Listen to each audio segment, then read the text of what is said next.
วิธีแจ้งเปลี่ยนเบอร์โทรศัพท์ที่ผูกกับแอป BCEL1 ด้วยตนเองผ่านเมนูวันแค่ในแอป BCEL1 โดยบ่ต้องเข้าธนาคาร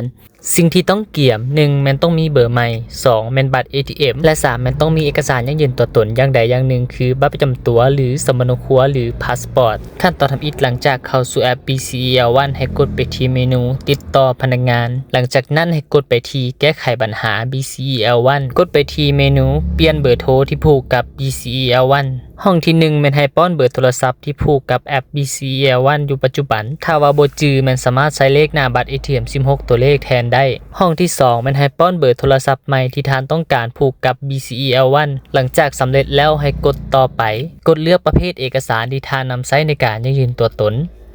ถ่ายรูปเอกสารตามตัวอย่างหลังจากสำเร็จแล้วให้กดต่อไปถ่ายรูปคู่กับเอกสารยืนตัวตนหลังจากสำเร็จแล้วให้กดต่อไป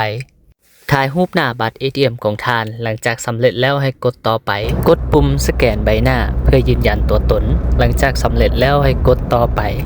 ตอบคำถามเกี่ยวกับข้อมูลของท่านกรณีที่บ่จื้อคำตอบสามารถกดสุ่มคำถามใหม่ได้หลังจากใส่คำตอบแล้วให้กดต่อไป